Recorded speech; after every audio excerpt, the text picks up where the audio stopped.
Hello, James. How are you? Hey, I'm doing well. How are you doing? Doing very well. And I'm really happy to have a chat with you and to host you on the JC Unplugged podcast.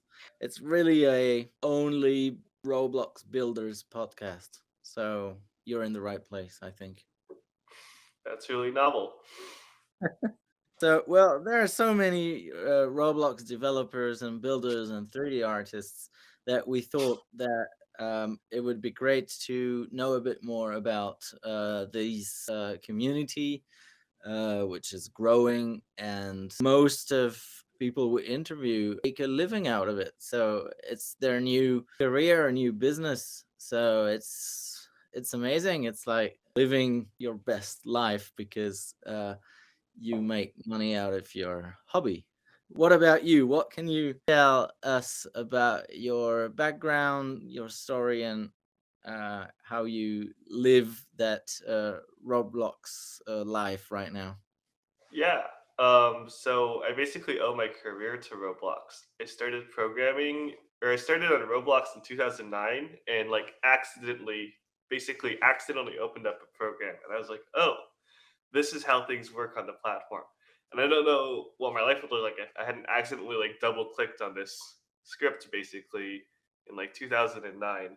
So I learned how to program on Roblox, like self-taught, and then I took some classes in high school, and then I got a computer engineering degree, and then I interned at Roblox, and in Garmin, and in Microsoft. Um, and so that was just really novel. And I guess one of the things that I've been a little bit scared of, going back to what you just mentioned, is this idea of turning your hobby into a job, and then maybe you lose that like glow basically from having so much fun making things, having fun without the pressure of having to support other people or yourself on that hobby and just being able to do what you want. um, like I've been afraid of that to some level, but I'm pretty confident now. Like that's not going to be the case. That I'll continue to enjoy making things. So that's really interesting too. Okay, great. So, well, your biggest fear is now over. Can you tell us a bit more about the games you're involved in and what do you specifically do on these games and experiences? Right. So like I guess I'll provide some historical context here too. Okay. Um, so in 2014, I think, it was like junior year of high school for me. I was like, I need like something to put on my resume when I'm applying to colleges. So I have like something to show of the last like 5 or 6 years of doing stuff on Roblox. Um, and so I went and made a boat game near the end of the school year. And I definitely remember thinking, okay, yeah, I need something to show. And then I went off to work at summer camp, and during this time, this game blows up. So I'm like trying to fix stuff through like very shoddy internet at the summer camp, and effectively it didn't get fixed. But that was like very fun. And so the first game that I really had like blow up was a game called Whatever Floats Your Boat. It's a boat building game.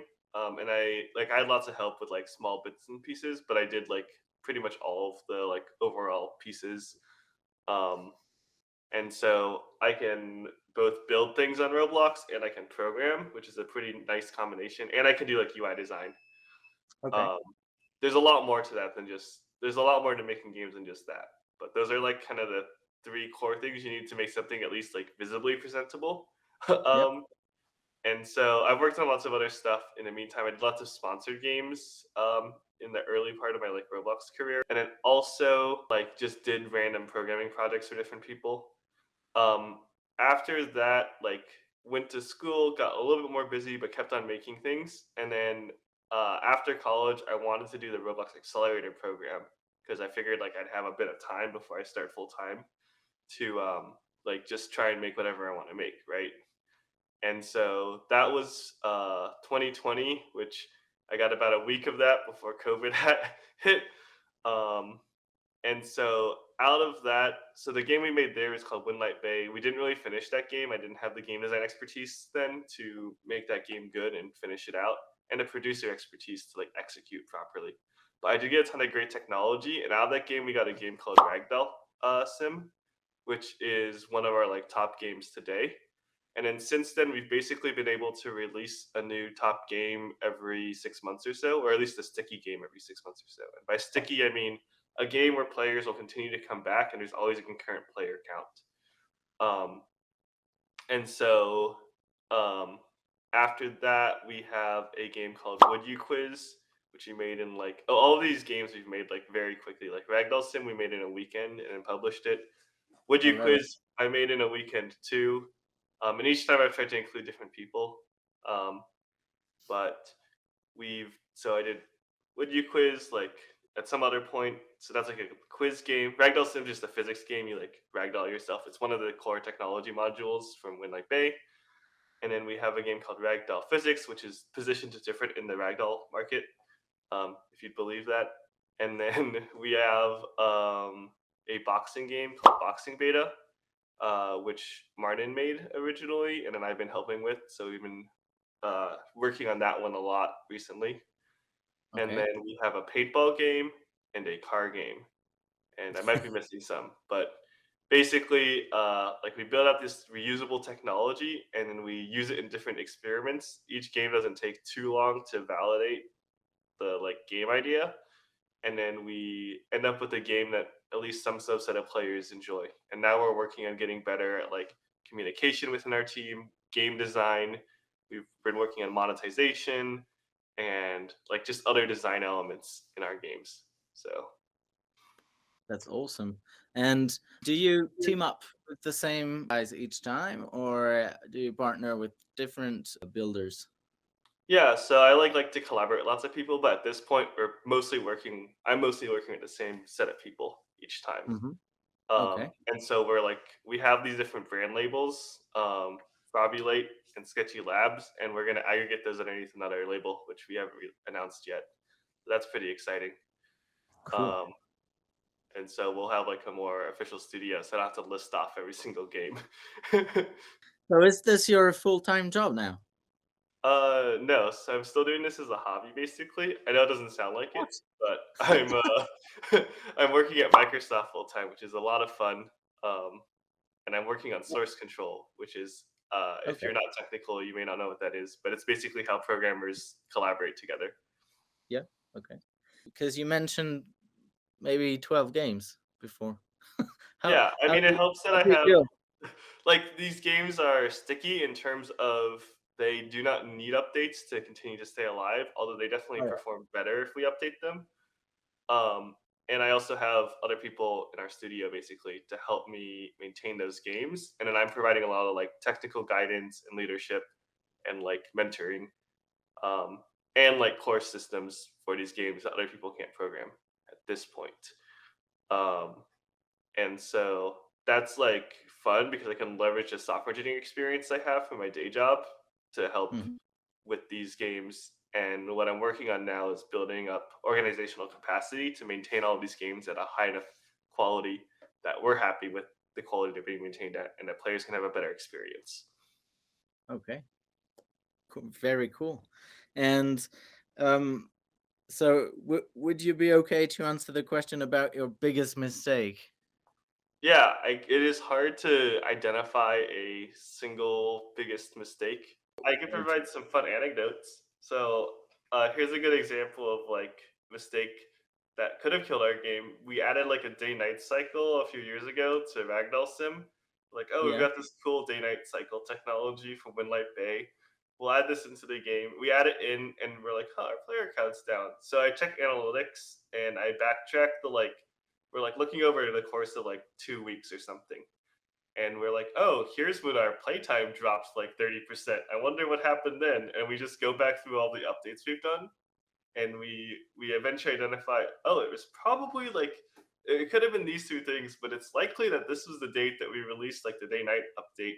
And oh, players probably hate this, and so we turn it off. And oh yeah, players totally hated it. um, so I've thought a lot about like how to make day night cycles good in games, and it turns out like first of all we had like a 24-hour day night cycle, which seemed really cute on the surface, but it turns out players always play at the same time, So if you're like Oh, playing your favorite game and suddenly it's nighttime every time you're playing because you're in like Japan or something, and it's like the global day night cycle set to like Seattle, and I don't actually know if that's how it play out, but like effectively, like these players are just like, yeah, that's not good, and then they would leave. Also, like the dark map was not very good. And like while players will ask you and beg you for a day night cycle, they don't actually want a day night cycle. They want the concept of a day night cycle. And so if you look at like other video games, the day part of the day is like 75 or 80% with like very yeah, extended sunsets. And then you'd true. have like probably like just like 5 or 10% of like true dark night. And our day Yeah. night cycle was just like pinned against the actual like position of the sun in like Seattle, basically, is what I picked as a like, longitude and latitude. And Okay. so if you try to approach things from a too realistic perspective, this can like not be good. And that was a very interesting mistake. It wasn't like it obviously didn't. In the end, we recovered quite gracefully from it, but it was like a very interesting experience. Um, So you instantly listen to the audience. So yeah, and in you, this case, no one was saying like the day night cycle is bad. We just had to like sometimes players will tell you they don't like things, but a lot of times too, you just have to go back through and like look at the behavior that users are having, and mhm. then try to figure out from that behavior basically what you need to fix or change. Where do you find inspiration for creations? Because you have so many different type of games. Yeah, so generally we have a piece of technology, and then we're like, oh, maybe this piece of technology could be good. Now this isn't like really where we want to be long term. Like we'd like to make more artistic games. So like taking like a song or something we really like and turning that into some sort of experience that embodies that like the feeling of that song. That would be like a good example of something I'd like to make. But right now, the way our current technology and processes are set up, we're basically led to making these short games that just use a very satisfying uh, mechanic or piece of technology and turn that into a game with like good first time engagement that leads to people coming back. Um, and so what we're working on now is getting better at making mechanics and processes in our games that like lead to more deliberate design and being right about those each time.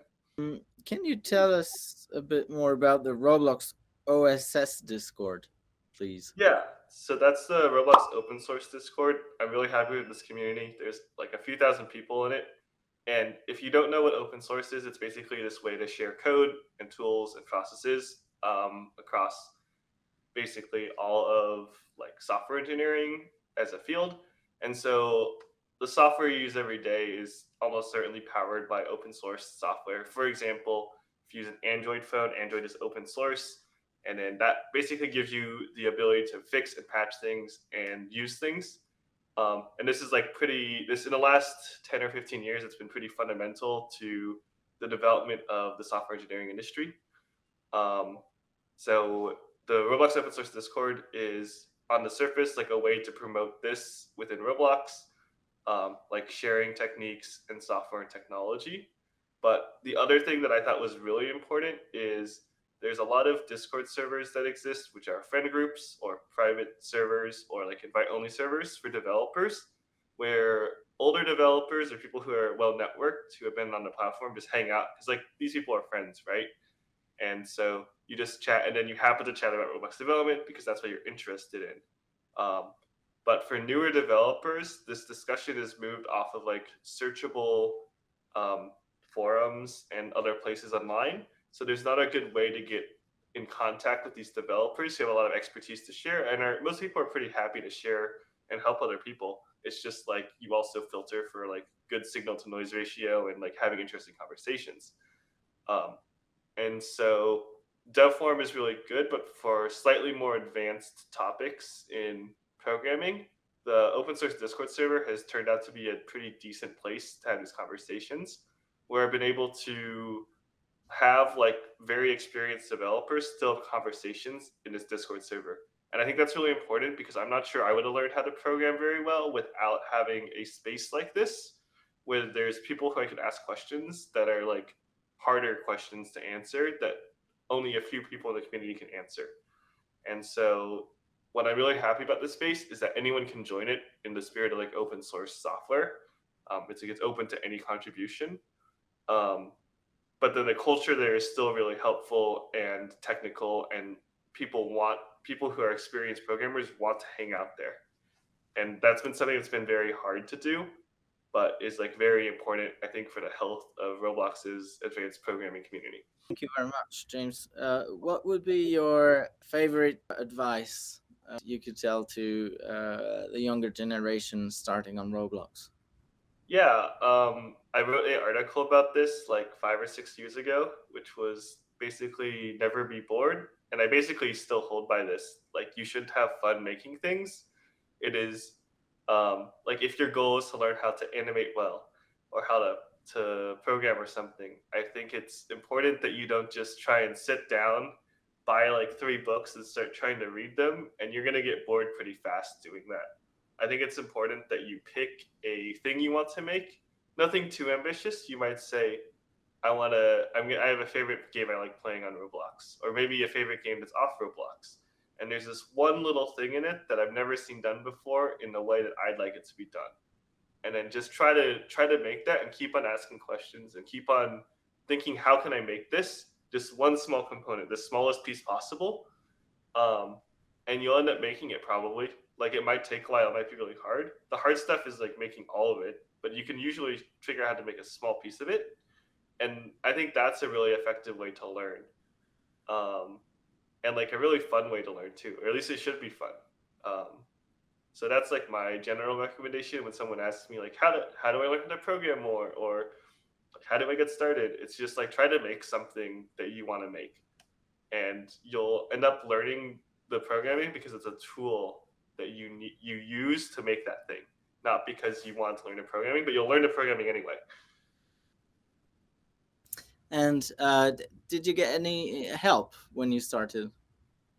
Oh, absolutely. There was as I was talking about before, there was like a good community on Roblox. In this case, it lived on the scripters forum initially, so there was a forum built into Roblox a long time ago at this point. And then there was a scripters section at a forum, and you could post like questions and get help from people and then answer other people too. So that was like really good. That community's moved around and bounced around a lot since then. Um, like, the dev forum's a pretty stable place now for some of that same help, but Hmm. got lots of help both like as a whole, like the community helped me learn, and then also um, got a lot of help from like individuals too, where I just asked questions and then people would be able to provide answers. And that was really really nice. Um, so yeah. Yeah. And what was maybe missing? I mean, I don't think I missed a lot. I don't know. I felt like my development was pretty accelerated to some level. Um, there was overall a lot of help. I think I don't know. I could have had a better mentor, but I did like good mentorship too. So overall, it's like pretty happy with like the end result. So Great. You have so many games. I would like to pick one. yeah, we could And talk about boxing beta since I've been thinking about that very recently. sorry? We could talk about the boxing game since I've been thinking about that very recently. Yeah, sure. So is it a one versus one, or how does it Yeah, work? so it is like a pretty standard boxing setup. You like can 1v1 someone in a boxing ring. There's like a time match, best of 5 basically. Or no, Okay. it's best of 3, sorry. Um and then we have a like regular like mode, and then we have a competitive mode which gives you elo. And so we have a ranked ladder that people climb, which is pretty cool. Okay. And then, unlike a normal boxing game where you'd have like a menu or something, it's been Robloxified a little bit, and you just walk around this gym, this boxing gym, basically, and then you can queue up with people, or you can just watch other people fight. So I'll go in sometimes and just watch some of the better players like fight each other. It's really fun. Okay. Can your avatar work out? Or Yeah, we have like punching bags you can practice on, okay. like weights you can use to role play, and like a pull up bar, all the stuff you'd expect in a gym. Do you get more skills, or does everyone has the same level when you start? You can get better at the game for sure. Our ranked ladder is a classification of that, but if you have like an alternate account or something, like there's no difference between your alternate account's ability and your main account ability. We keep the game fair, like we really care about competitive fairness. So um, right now, everyone's the same. Very cool. And can you choose your outfit, maybe? Yeah, so we have a ton of boxing gloves. I think like we've got like we just finished out like some Halloween gloves, which are pretty cool. Okay. And then you can change your animation style and stuff. Actually, you can change your animation style. That will affect the hitboxes. So Okay. like you do have to adapt to that a little bit, but effectively all the cooldowns and stuff are the same. So mechanically, most players don't treat those as significantly different.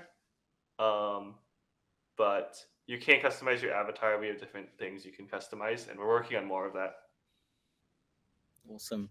Can you give us the name again? Sorry. Name of the game is called Boxing Beta, which is good until we decide it's not a beta game anymore, and then we don't know what we're gonna do. It might just always be beta. So, guys, try the Boxing Better game. I did try it, and it's very cool.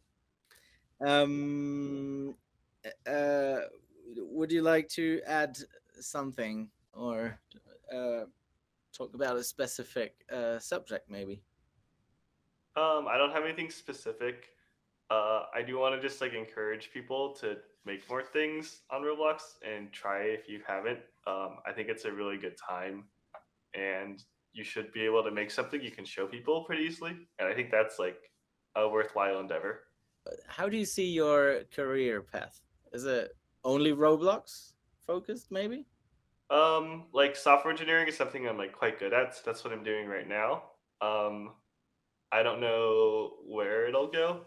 Like, fortunately or unfortunately, depending on your perspective, like software engineering still just pays a lot better than Roblox development does.